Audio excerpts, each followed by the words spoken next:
Bruno Cohen, j'ai ma question. Vous qui faites souvent l'aller entre ici et Paris, la misère se ressemble. C'est la même. La misère est la même partout. En fait, elle est inacceptable, tout simplement. Donc, en 2016, la misère est inacceptable dans le monde entier. Et encore plus à La Réunion. On a 2 fois plus de pauvres à La Réunion qu'en métropole. C'est pas acceptable. On est prétendu être la 6e puissance économique mondiale et on a encore une pauvreté extrême dans de différentes régions. Franchement, c'est pas acceptable. Alors, j'allais dire, aujourd'hui, on sait que l'emploi, c'est la première chose qui permet la cohésion sociale, qui permet à quelqu'un d'avoir du respect de lui-même, de la dignité. Et le rôle de la Chambre aujourd'hui, c'est d'abord permettre à une entreprise d'exister ou de créer de l'emploi. Alors, une chambre de commerce, c'est vraiment ça. C'est-à-dire, en fait, son rôle, c'est d'accompagner l'entreprise de sa création jusqu'au service de formation, d'intégration, de conseil sur un ensemble de domaines qui sont liés à l'entreprise. La réalité aujourd'hui, c'est que nous n'avons plus cette CCI à La Réunion. On n'a plus cette CCI qui est, je dirais, auprès de l'entreprise. Une CCI qui est déconnectée, je dirais, de l'ADN de l'entrepreneur. Et un entrepreneur, c'est une personne, vous le savez, c'est une personne qui est un audacieux. Est-ce qu'aujourd'hui, il y a des entrepreneurs qui connaissent des cas de précarité aussi importantes que cette dame? Bien sûr. J'ai fait, dimanche par exemple, j'ai fait le marché du Chardon. Et puis, donc, au cours de ce marché, j'ai eu quasiment une personne sur 3 qui n'en pouvait plus. J'ai rencontré une personne qui avait même pas d'argent pour acheter un jouet à son enfant, qui était commerçante et qui se lève très tôt et qui travaille et qui sont dans un état de précarité très fort. C'est pas acceptable quand on est entreprise et quand on se lève tous les matins pour travailler. Cette sensation que certains chefs d'entreprise ont d'être seuls, d'être abandonnés, parce que face à ce que disait tout à l'heure Jessica, pour les personnes qui, je dirais, analphabètes ou, je dirais, illettrées. Je veux dire, d'être démunis face à un système qui est de plus en plus exigeant en termes de fiscalité, en termes de règles, de comptabilité, en termes de gestion. Est-ce que le chef d'entreprise est dans cette précarité psychologique, finalement? Ils ne le sont pas tous, heureusement. Oui, non. Ils ne le sont pas tous, heureusement. Je l'ai pas dit tous. Ils ne le sont pas tous. J'en parle de ça. Mais la majorité le sont par manque de conseils et d'accompagnement. On est forcément expert quand on est chef d'entreprise. Que l'on soit commerçant, artisan, on est expert dans son domaine d'activité. On ne peut pas être expert en tout. On ne peut pas être expert comptable, on ne peut pas être expert fiscaliste, on ne peut pas être expert en Internet, on ne peut pas être expert dans tous les domaines. Donc forcément, la Chambre de commerce est là pour accompagner le manque d'expertise. Et aujourd'hui, elle accompagne comment? Sous forme de formation, Alors, elle est censée l'accompagner donc sous forme de formation, mais aujourd'hui, les formations ne sont pas adaptées à la vie d'entreprise. Quand un entrepreneur travaille, il se lève tôt, il se couche tard, il travaille 2 fois plus qu'un salarié. Et à quel moment il peut se former? Et c'est là où les outils actuels ne sont pas adaptés aux chefs d'entreprise. Il faudrait faire quoi alors? Il faudrait en fait proposer des formations en dehors, je dirais, des heures de travail classiques. C'est-à-dire 2h du matin. Pas forcément 2h du matin, mais en fait, les seuls jours où les entrepreneurs sont disponibles sont pour quelques-uns, et pas tous, puisque les commerçants et les forains sont ouverts le samedi et les forains le dimanche. Lundi, mais la plupart des entreprises ont des capacités, des possibilités de se libérer. Encore, la CCI doit s'adapter aux entrepreneurs, et pas l'inverse. C'est pas aux entrepreneurs de s'adapter à la CCI. Et là, on est dans un service, entre guillemets, public, et on doit s'adapter aux entrepreneurs. Voilà, ça c'est la mission de la CCI. Vous seriez capable de faire des formations un dimanche matin parce que... Bien évidemment, c'est l'essentiel. Quand on est chef d'entreprise, on sait très bien qu'on doit se former à n'importe quel moment. Alors certains seront beaucoup plus aguerris avec Internet et auront des formations en ligne. Bon, ça c'est, je dirais, l'évolution. Et ceux qui n'ont pas accès à Internet ou ceux qui ne sont pas, je dirais, très à l'aise avec les nouvelles technologies, on doit créer des formations et des accompagnements à des heures et à des jours où ils sont disponibles et pas à des jours où ils ne sont pas disponibles. Et pour en revenir sur la pauvreté, c'est vrai que la précarité de l'entrepreneur aujourd'hui est très forte, surtout au niveau des commerçants qui sont assaillis par le RSI, qui est une aberration, qui est une ineptie, Et vous leur conseillerez quoi, vous, au jour d'aujourd'hui? Parce qu'ils sont vraiment étouffés, enfin, ils sont asphyxiés par le RSI. Alors, le RSI est une loi. Donc il faut déjà abroger cette loi. Alors je sais que c'est dans le programme dans certains candidats à la présidence, donc en métropole, je parle de candidats présidentiels. Certains candidats à l'élection de la CCI sont très brutaux, dans le sens il faut arrêter la CCI, il faut... Non, le RSI. Il faut arrêter le CCI, ok. Lapsus révélateur, il faut l'arrêter en l'état, oui, c'est clair. D'autres ne peuvent pas être acteurs puisqu'ils sont à la fois président du RSI, président de la CCI, donc c'est difficile. Là, on parle d'Ibrahim Patel, qui est donc président du RSI à La Réunion, voilà. Et qui est également, bien sûr, candidat à sa succession à la Chambre de commerce et d'industrie de La Réunion. Mais le RSI est un problème. Et il fait les deux, lui. Oui, il est président du RSI. Il asphyxie et en même temps il veut aider. Non, je pense pas. Ah, magnifique. Non, mais je ne connaissais pas. Non, Jessica, tu me connais. Je suis désolé. On ne peut pas dire qu'Ibrahim Patel asphyxie les entreprises. Je ne suis pas d'accord avec ça. Il va me détester, mais c'est pas grave, tu sais à quel point je mens. Non, on ne peut pas dire ça. On va dire qu'il est président du RSI. Non, juste faire un point. Le RSI est un vrai problème pour les commerçants, surtout pour les commerçants. Bruno Cohen, je suis désolé, je vais faire un point. Juste pour rappeler qu'il y a donc ce qu'on appelle une filiale, pour faire simple, à La Réunion. L'antenne de La Réunion, donc gérée par le président de la Chambre de commerce et d'industrie, Ibrahim Patel. C'est juste pour rappeler que tout ce qui se passe est fixé en métropole. Ici, on ne fait qu'essayer d'appliquer un petit peu ce qui est décidé en métropole. C'est ce qui est une réalité. Tout à fait, c'est la réalité.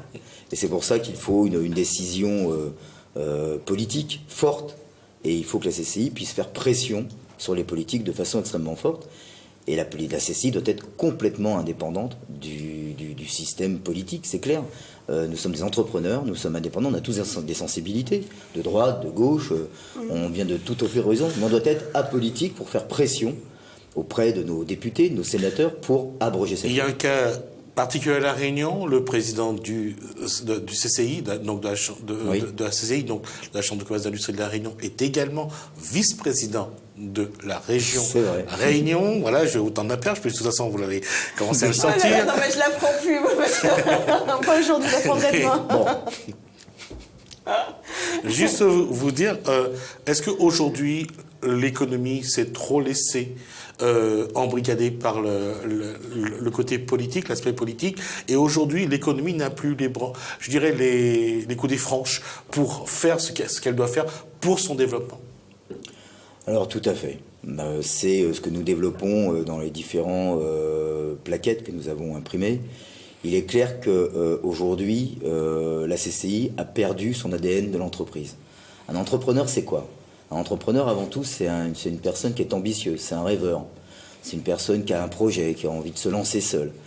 Un entrepreneur, c'est une personne qui est souvent indépendant, qui est seul, qui doit décider seul, et qui est en face de toutes les problématiques de l'entreprise. Donc avec les charges, les taxes, il doit faire du chiffre d'affaires, doit faire du résultat, payer ses salariés ou pas. Que l'on soit auto-entrepreneur, commerçant, gérant de PME, de TPE ou président de groupe, on a tous le même ADN. Et on a aussi l'expertise. Et l'expertise, c'est un élément extrêmement fort, quel que soit son niveau. Je ne parle pas d'expertise liée, par exemple, à l'expertise comptable, qui est commun. Mais je parle de l'expertise. On est tous experts dans son domaine. Un pêcheur est expert. Le problème de la CCI aujourd'hui et de son évolution, qui a été extrêmement politisée depuis 11 ans, ça a déjà commencé avec Magamoutou, qui a commencé à politiser, qui a été président de la Chambre pendant de 2005 à 2010. Et de 2010 à 2016, là, je suis désolé, mais on touche le fond, je veux dire, de la politisation de la CCI. Et ça, c'est purement inacceptable. Et c'est là où on a des dérives. On manque d'expertise. Aujourd'hui, je dirais, les politiques manquent d'expertise et d'analyse économique. Il y a quand même une réalité, c'est qu'une partie des fonds de la CCI viennent également des fonds publics, donc de la région, entre autres. Bien sûr. Et c'est vrai qu'à un moment donné, au moment où Éric Magamoutou était président donc de la Chambre, il y a eu un trou, je crois, de 6 millions qu'il a fallu combler. Et c'est vrai que c'est la région qui a porté qui a apporté l'argent. Alors déjà, donc c'est pour revenir sur un point. Là, d'une part, il y a une réalité, c'est que il faut de l'argent, et d'une façon ou d'une autre, où trouver de l'argent pour aider les entreprises, si ce n'est que l'argent public. Alors, il y a de l'argent public, mais il y a aussi d'autres services que l'on peut proposer aux entreprises. Par exemple, nous avons notre programme, alors ça peut peut-être pas vous plaire, mais une digitalisation totale de la CCI. Je vous explique pourquoi. Pas vous plaire, mais en l'état... Non, voilà. Me plaire, bien sûr que c'est l'évolution et c'est très bien. C'est clair. Sauf qu'après, moi je disais tout à l'heure qu'il y a un manque d'accompagnement sur les personnes qui ne savent pas l'utiliser et ils sont perdus. Alors vous savez, par exemple, quand on est chef d'entreprise, on doit absolument avoir un cabis de moins de 3 mois pour pouvoir soit avoir un prêt à la banque, soit pour faire les formalités. Vous attendez aujourd'hui des heures. Vous êtes obligé de vous déplacer à Saint-Denis et attendre des heures pour un chef d'entreprise, pour un cabis. En 2016, nous on propose, alors ça c'est un exemple parmi tant d'autres, mais nous devons absolument digitaliser tous les services de la CCI, aller même sur de la formation en ligne pour que l'entrepreneur puisse se former au moment où il le souhaite, et même à 2 heures du matin. Pourquoi pas? C'est son choix, c'est sa liberté. Donc il y a un ensemble de mesures à faire pour permettre à la CCI d'être vivante. Et puis il y a des vecteurs de croissance possibles avec une CCI. Ce qui est très très important, c'est de redonner une âme à cette CCI, une âme d'entreprise, et qu'elle a perdue depuis très longtemps. Alors ma question, ça va être, vous êtes chef d'entreprise, vous êtes dans l'énergie renouvelable. Oui, tout à fait. Oui. Entre votre entreprise, qui est quand même une entreprise de taille PME ou plus. Oui, on va dire une taille PME. Oui. Voilà, Est-ce que vous gagnez beaucoup d'argent? C'est ce qu'il voulait dire. Non, surtout pas ce que je voulais dire. Non, mais ça. Petite et moyenne entreprise. Et par rapport à ceux qui sont chefs d'entreprise, qui ont voire 2 salariés, on n'est pas dans les mêmes exigences.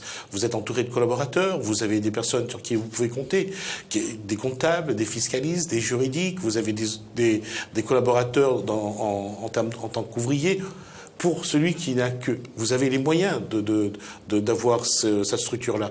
Pour celui qui est chef d'entreprise, qui a déjà du mal à avoir son salaire, qui a un salaire, qui a 1 ou 2 collaborateurs maximum, on n'est pas dans les mêmes postures.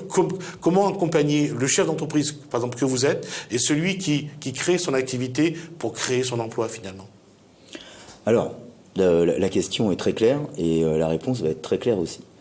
La CCI, c'est son rôle de pallier justement à tous ces manques de conseils. On ne peut pas avoir tous un staff, un expert comptable, entre guillemets, un DAF à demeure. On ne peut pas avoir un conseil juridique à demeure. On peut pas, ça dépend des niveaux d'études qu'on a faites également. Alors, je fais la parenthèse tout de suite. Vous savez très bien que la Chambre propose ce genre de conseil. Mais le problème, c'est que c'est le chef de l'entreprise qui n'est pas disponible au moment où on propose. C'est ce que je vous dis, exactement.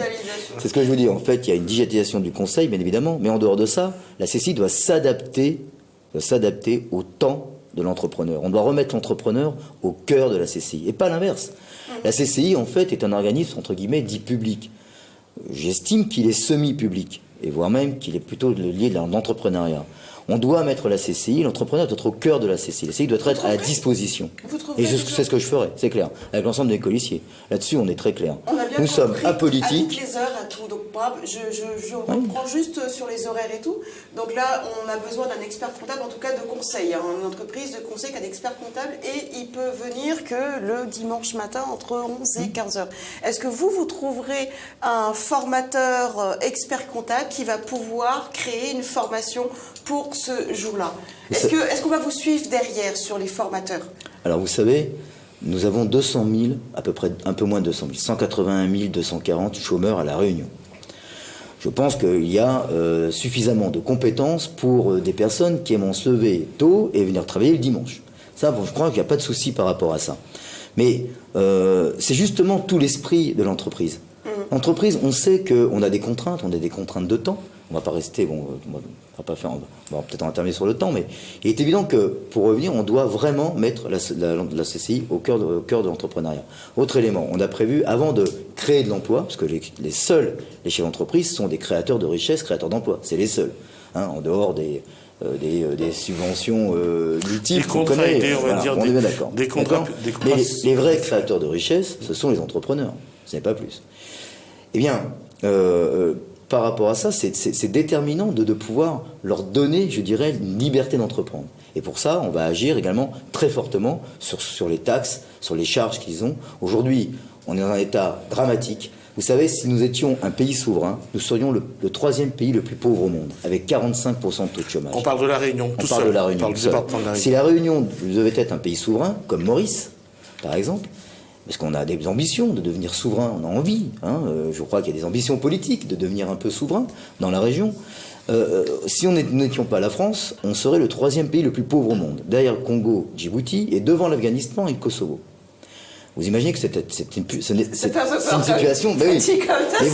Mais madame, vous avez 347 000 pauvres à La Réunion, 100 000 personnes sont illettrées. On doit agir, nous, chefs d'entreprise, on a une obligation de résultat par rapport à cette économie qui est moribonde. Et les gens veulent quoi? On en parlait tout à l'heure, les gens veulent travailler. Les gens veulent simplement travailler, ils veulent retrouver une dignité. Ils veulent pas, prendre leur voiture ou les différents transports, les cartes jaunes pour récupérer quelques deniers à la CAF le 5. Les commerçants me disent, je travaille du 5 au 15, après je fais plus rien. Pourquoi? Il n'y a plus d'argent. Il n'y a plus d'argent à La Réunion. Alors, il y a de l'argent pourtant. L'État a de l'argent, la région a de l'argent. Les entrepreneurs sont prêts à se mobiliser, sont prêts à travailler. Seulement, il y a de tels freins qui sont inacceptables. Et pour en finir, je dirais, avant de créer de l'emploi, faut-il encore sauvegarder ce qui existe? Il y a trop d'entreprises qui chutent dans les premières, deuxième, troisième années. Parce qu'il manque de conseils, d'accompagnement par rapport à ça. La première commission que je vais créer, c'est la commission de prévention des entreprises, avec un ticket d'analyse. Toutes les sociétés qui auront plus de 1 an de charges sociales en retard, elles seront effectivement reçues gratuitement avec des conseils, des spécialistes pour voir comment on peut arranger, comment on peut aménager cette dette. Il faut sauvegarder l'emploi existant et non pas le détruire. Je rappelle donc qu'on est en direct avec Bruno Cohen, donc candidat à l'élection donc à la Chambre, au renouvellement donc des administrateurs de la Chambre de commerce et d'industrie de la Réunion. On était sur l'accompagnement des entreprises. On va aborder quelque chose qui est... oui, je vais juste ajouter quand même que c'est lui qui conduit la liste Union Pays.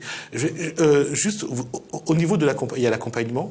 On a parlé du fait qu'il faut que la Chambre soit à la disposition des chefs d'entreprise. Mais comment faire pour que ces mêmes chefs d'entreprise, d'abord, est-ce qu'il faut les former ou pas? Parce qu'on disait tout à l'heure, ils ne pourront pas tout faire parce qu'ils ne sont pas experts en tout. Mais d'un autre côté, on dit qu'il faut qu'un chef d'entreprise maîtrise tout. Qu'est-ce qui est vrai là? Qu'est-ce qu'il faut faire? C'est la complexité de l'entrepreneuriat, avec un grand E. C'est-à-dire que le chef d'entreprise, par définition, est seul. Donc il lui faut absolument un rocher. Alors même si la Réunion est un gros rocher, il lui faut au moins un deuxième rocher qui est la CCI. Et la CCI, justement, c'est une institution faite pour lui, pour qu'il ne soit plus seul. C'est ça. Alors, est-ce que vous aurez aussi des formations en amont, avant d'être chef d'entreprise? Parce que le jour où on veut ouvrir une société, on n'ouvre pas forcément la bonne, on ne paye pas vraiment ce qu'il faut. En fait, on ne sait pas. Souvent, ils vont sur Google et puis ils prennent le premier. Est-ce qu'en amont, ça ne serait pas mieux d'avoir aussi des formations pour les futurs chefs d'entreprise, pour au moins commencer à les diriger à ce moment-là et leur donner cette habitude de venir vous voir, venir chez vous pour se former? Parce qu'après, c'est comme pour tout, c'est comme une habitude quand on est chef d'entreprise, après on n'a plus le temps. Alors qu'en amont, si déjà c'est moche que je vais dire, on les éduque. Et c'est pas très joli ce que je viens de dire. Mais bon, voilà, vous comprenez un petit peu la démarche. C'est en amont les diriger déjà avant de se tromper, avant de devoir rattraper un peu la misère d'un mauvais choix. Alors bien sûr, c'est la mission première de la CCI, c'est la création d'entreprise, l'aide à la création d'entreprise. Vous n'êtes pas sans savoir que nous allons vers une société de plus en plus ubérisée, on va dire ça comme ça. C'est-à-dire qu'en fait, demain, nous aurons tous notre propre emploi. Malheureusement, on ne peut pas aller contre, je dirais, le développement économique tel qu'il est aujourd'hui, tel qu'on le ressent aujourd'hui. Donc, on se doit absolument de former avant, avec les bons statuts, avec les bons déclics, et puis une analyse par rapport à ça. Bien évidemment, c'est primordial. Il y a une chose, quand on parle d'accompagnement, comme dans la création de l'entreprise, il y a aussi ce dont a besoin chaque entrepreneur. Le nerf de la guerre, c'est l'argent. Oui. Comment l'aider le temps que les premières factures soient honorées, que l'argent arrive sur le compte? Le problème reste toujours le fonds de roulement, la trésorerie. Comment accompagner les entrepreneurs sur cette posture? Alors, quand on crée une entreprise, ou lorsqu'on a une entreprise, ou lorsque l'on a déjà une entreprise qui a plusieurs années, on est forcément confronté à des problèmes de croissance. C'est ce qui peut le mieux arriver pour une entreprise. C'est ce que j'allais vous dire. Il y en a beaucoup qui aimeraient. On peut être confronté à des problèmes de croissance, et puis à l'inverse, on peut être confronté à des moments un peu de creux, des moments un peu complexes, et là on a besoin d'un peu de trésorerie. Aujourd'hui, vous le savez très bien comme moi que les banques sont complètement absentes, je dirais, de l'accompagnement aux entreprises. Absentes. Tu as salué les banques. Monsieur Cohen vous salue.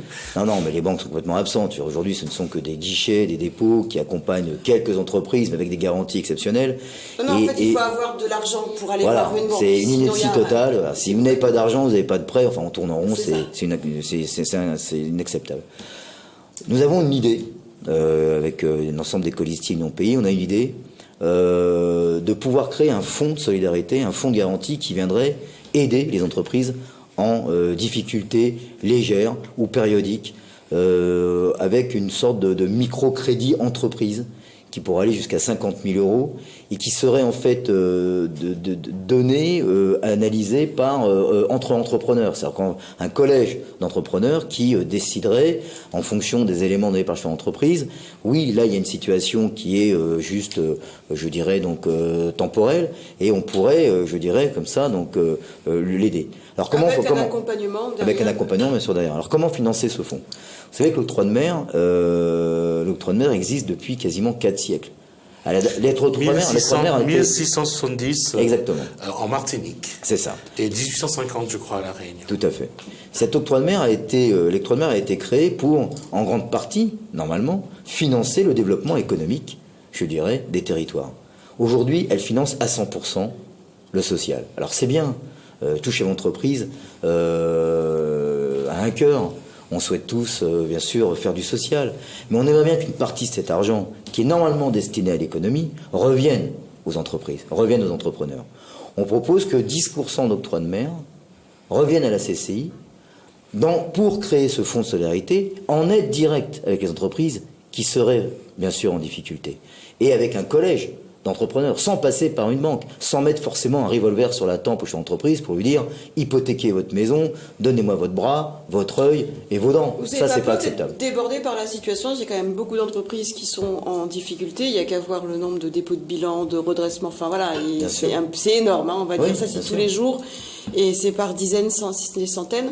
Vous allez être débordé un petit peu par la situation, non? La tâche est ardue. Claire. Non, la tâche est très ardue puisqu'on part de zéro. Là, on a une CCI qui est atone, une CCI qui est moribonde. Hein. Il faut tout recommencer de A à Z. Hein. Mais on va restructurer la CCI et bien évidemment, on va la restructurer dans un élément positif. On se sent fort de pouvoir redynamiser l'économie de la Réunion. Et aller jusqu'à, s'il y a une caisse d'aide, c'est-à-dire aller jusqu'à vous porter caution pour les entreprises. Ça sera le rôle de ce fonds de solidarité, de venir. Alors. Une institution publique ne peut pas se porter caution. On a déjà analysé le dossier, on a déjà analysé, je dirais, cette possibilité. C'est complexe. Mais un fonds de solidarité peut aider fortement. Et ce sera déjà une grande bouffée d'oxygène pour la plupart des entreprises de savoir qu'ils ont quelque part une chambre de commerce qui va pouvoir les aider dans un quotidien un petit peu difficile, bien évidemment. Et donc, l'objectif, c'est de pas de déstructurer l'emploi. Vous savez, quand on crée une société, on y travaille quasiment 7 jours sur 7. On transpire, on respire entreprise, on vit entreprise. On ne veut pas mourir entreprise. Donc, il faut absolument qu'on puisse être accompagné par rapport à ça. Et malheureusement, comme vous l'avez dit, il y a trop de dépôts de bilan. À un moment, les chefs d'entreprise, ils lâchent, ils jettent l'éponge. Il n'en peut plus, parce qu'en fait, il est acculé par le quotidien. Au bout de 2 ou 3 ans, il est asphyxié par un ensemble d'éléments. Et on peut faire des erreurs. L'ensemble d'éléments, c'est oui, il y a les charges, il y a autre chose. Les 2 premières années, souvent, ils sont souvent exonérés. Je vous propose et la troisième année... On va regarder un dernier petit reportage, c'est juste pour que ça se termine sur une note un peu plus fraîche. Je veux dire, on va regarder, merci, non mais c'est très sympa. Je parlais pas de T'es très fin, j'y suis. Je disais que voilà, on va regarder cette dame que j'avais rencontrée lors de marché des producteurs à Saint-André. Elle fait des capillaires. C'est une commerçante. Elle va juste nous parler des fleurs parce que ça donnera l'occasion après de revenir sur le commerce. Regarde Mimose Nourli nous parler des capillaires, un élément du patrimoine local. Ah oui, il y a beaucoup de collectionneurs et comme c'est une plante traditionnelle de La Réunion, et donc nous, on est le seul horticulteur de l'île à avoir toutes les variétés présentes. Il y a à peu près 66 variétés de capillaires. Voilà. Quelles sont les plus connues à La Réunion? Les plus connues, ce sont des fraises de Galles, des tamarins, les mifins, fait celle-là, mais sinon il y a un peu plus. Hein. C'est le tire-bouchon brise. Ça, c'est un queue de poisson, il fait carrément la queue à la fin. Donc vous avez un lilas géant, le tire-bouchon, le bois noir, le lilas, un lilas fin, et donc ça c'est le venu géant. Vous avez, c'est le venu géant aussi, c'est le lilas géant, le persil géant, le tire-bouchon queue de poisson, et le tire-bouchon brise, tire-bouchon je vous ai dit. Après donc il y a la basse et la brise. Voilà. Combien aujourd'hui pour un beau fangeant avec un capillaire? Ben, pour avoir un beau fangeant, c'est entre 10 et 15 euros pour avoir un joli plan de capillaire. Alors, quoi y exige comme temps aujourd'hui pour s'occuper vraiment de ces plantes-là? Le capillaire exige beaucoup de soins. Oui et non, il y a beaucoup de personnes qui disent qu'il n'y a pas des mêmes, il n'y a pas la même, et sinon c'est un petit peu de lumière, et puis il faut l'arrosage 2 ou 3 fois par semaine. Voilà. C'est un million. On voit que le patrimoine local, c'est aussi des éléments du commerce. Comment permettre justement, comment faire en sorte que ces commerçants aujourd'hui, et plus que ce soit les commerçants de cœur de ville, que ce soit les commerces de proximité, comment donner un peu plus de dimension à cette production locale, puisque le droit de leur départ c'était pour protéger la production locale. Comment aujourd'hui, dans la prochaine mandature, si c'est vous d'ailleurs, la CCI peut mieux justement aider, accompagner, soutenir la production locale? Justement, nous avons parmi nos colistiers un agriculteur, nous avons un pêcheur. Je voulais absolument avoir un pêcheur dans notre liste puisque nous avons les mêmes eaux que l'île Maurice. L'île Maurice exporte sa pêche et nous vivons très faiblement de la pêche. On a un agriculteur, on doit moderniser l'agriculture, on doit pouvoir, pouvoir produire pays. C'est déterminant de produire pays. Je ne comprends pas qu'on importe des bananes, des tomates et des pommes. C'est incroyable. Donc on voit bien que la CCI a tout son rôle à jouer avec la Chambre des agricultures, c'est clair. On a tout un rôle d'accompagnement à jouer par rapport à ça. Mais entreprendre, c'est magnifique d'entreprendre. D'entreprendre, c'est génial. Tout chef d'entreprise vous dira que pour rien au monde, il ne regrette d'avoir entrepris. Parce que c'est du rêve. On est un peu les derniers aventuriers des temps modernes, l'entreprise. Hein. C'est tellement semé d'embûches qu'il faut avoir un moral d'acier. Donc ça, tous les entrepreneurs ont un moral d'acier. Si on les aide un petit peu, parce que nous entrepreneurs, on est censé, entre guillemets, vous savez, j'allais faire un pléonasme, on a le bon sens en nous. C'est le bon sens, c'est la caractéristique de l'entrepreneur. Alors c'est vrai qu'on est indépendant, on est seul, c'est vrai qu'on est un peu audacieux, mais on est fier de ce que l'on fait et on a le bon sens. Et aujourd'hui, il faut ramener du bon sens à la CCI, arrêter des dépenses pharaoniques qui ne servent à rien. Il faut revenir sur du concret, du bon sens, et vous allez voir que tout va rentrer dans l'ordre. On a du boulot, ça c'est clair, je vous l'accorde, on a beaucoup de travail, mais on va le faire, et bien. Il nous reste 2 minutes, une question? Non, ça va. Alors, non, tu m'as calmé, tu m'as dit non, c'est bon. On en reviendra tout à l'heure. On va conclure là-dessus. Aujourd'hui, quelles sont les grandes décisions qu'il faut prendre dès que la nouvelle mandature soit installée, que ce soit vous ou que ce soit Ibrahim Patel ou Michel Labelle, c'est notre chef de file de la 3e liste. Quelles sont les grandes décisions selon vous que doit prendre le futur président de la Chambre de commerce? Alors la Chambre de commerce aujourd'hui doit affirmer très fortement son indépendance par rapport au Conseil régional. C'est la première décision à prendre. Pour qu'on puisse travailler ensemble et non pas sous. La Chambre de commerce n'est pas l'antichambre de le Conseil régional. La Chambre de commerce doit être le phare du Conseil régional, puisqu'en fait, les politiques ont une mission régalienne et qu'ils laissent l'économie aux chefs d'entreprise, et vous allez voir, tout ira mieux. Et aujourd'hui, en tout cas, c'est clair qu'il faut redonner l'économie à ceux qui le maîtrisent. C'est évident, bien sûr. D'accord. Écoutez, Bruno Cohen, merci. Merci de votre accueil. D'avoir accepté notre invitation, d'avoir répondu aux questions. Merci. Je rappelle donc que vous êtes donc la tête de liste de la liste Union Pays pour l'élection donc à la Chambre de commerce et d'industrie de La Réunion. Encore merci.